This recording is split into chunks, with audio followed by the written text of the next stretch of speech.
मणिपुर में जिन दो महिलाओं के साथ में एक बहुत ही घिनौना अपराध हुआ, उन्हें अब तक न्याय भी नहीं मिला है कि जितने जल्दी डीवाई चंद्रचूड़ जी को मणिपुर की घटना नजर आ गई, उतने ही जल्दी वेस्ट बंगाल और राजस्थान की घटना भी नजर आ जाती तो शायद अच्छा होता। कि मुहर्रम का जुलूस निकालने के लिए, ताजिया निकालने के लिए पुलिस या प्रशासन से हमेशा परमिशन मांगी जाती है।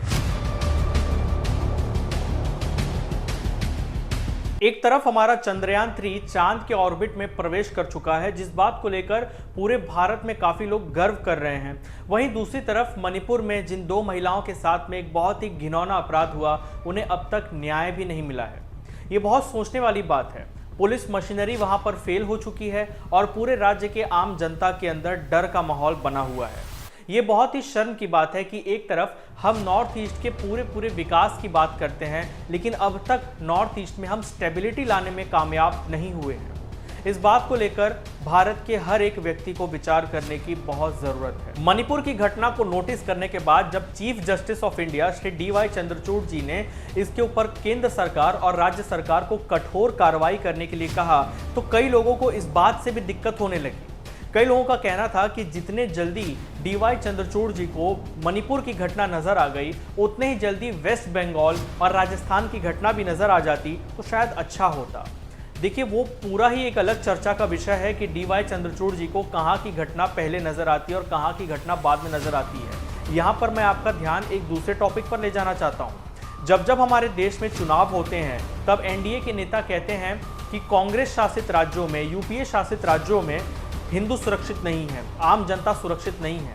लेकिन यहाँ हकीकत तो कुछ और नजर आती है। जिस राज्य में खुद एनडीए की सरकार है, वहां भी लोगों की सुरक्षा कितनी है, इस बात को हम बीते कुछ दिनों में साफ साफ देख रहे हैं। मणिपुर की इस घटना को नोटिस करने के बाद जब chief justice of India Shri DY Chandrachud ji ने केंद्र सरकार से जवाब मांगा और केंद्र सरकार को कठोर कार्रवाई करने की बात कही, उसके बाद से ही ऑपोजिशन की पार्टीज ने सेंट्रल गवर्नमेंट को टारगेट करना शुरू कर दिया। जो ऑपोजिशन की जितनी भी पार्टीज हैं, सभी ने भाजपा सरकारों पर सवाल उठाने शुरू कर दिए कि इनके राज्यों में लोग सुरक्षित ही नहीं हैं। अब जब इसके बाद में जब केंद्र सरकार ने वापस से ऑपोजिशन पर हमला किया, तो वो लोग कहने लगे कि राजस्थान और वेस्ट बंगाल, जहां पर ऑपोजिशन पार्टीज की सरकार है, वहां पर ही लोग कितने सुरक्षित हैं। और जब ये मुद्दा चीफ जस्टिस ऑफ इंडिया के पास पहुंचा, तो उन्होंने कहा कि आप राजस्थान और बंगाल का एग्जाम्पल देकर मणिपुर की घटना को जस्टिफाई नहीं कर सकते, जो कि एक बहुत ही सही बात है।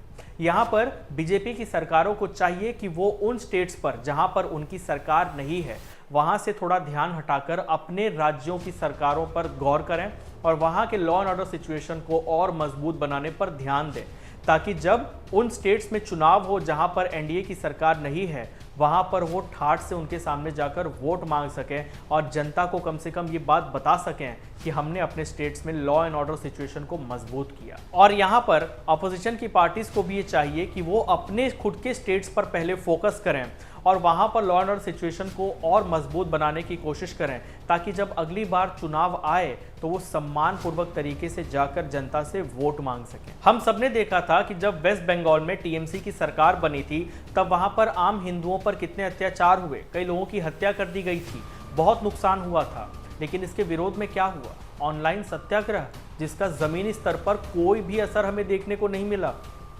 अब मैं अगर ये कहता हूं कि जहां पर एनडीए की सरकार नहीं है, वहां पर हिंदू असुरक्षित है, वहां पर हिंदू खतरे में हैं, तो शायद मैं गलत होऊंगा, क्योंकि हरियाणा में तो बीजेपी की सरकार है।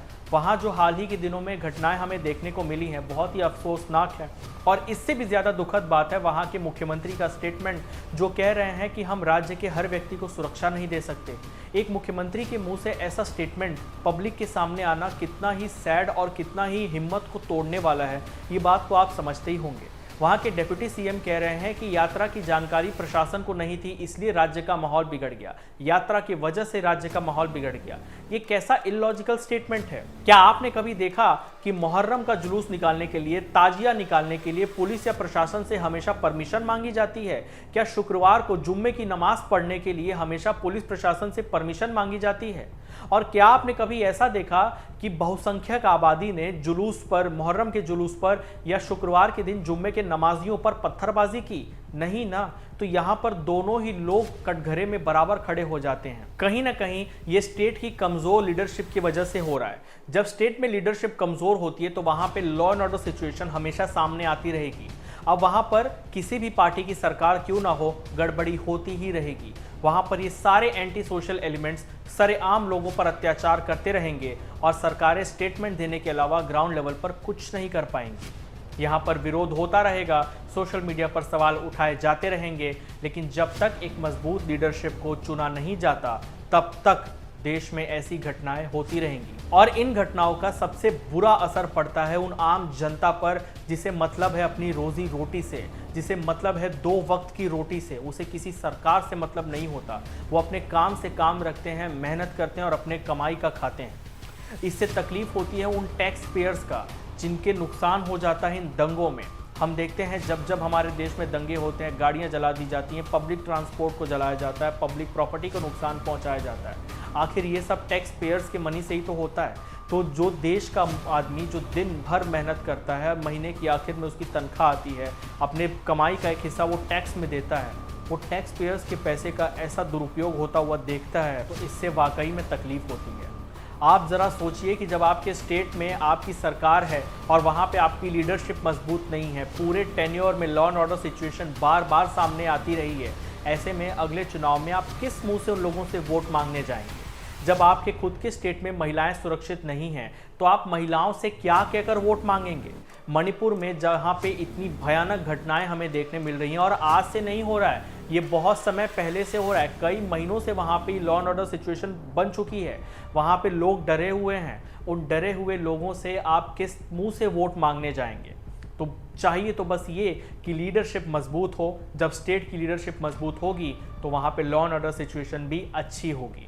एक आम जनता को, टैक्स पेयर्स को और चाहिए ही क्या? वहाँ की सरकार इकोनॉमिक पर ध्यान दे, प्रोग्रेस पर ध्यान दे, उन लोगों पर ध्यान दे जो कि उन्हें टैक्स देते हैं। बस देश का आम नागरिक यही चाहता है।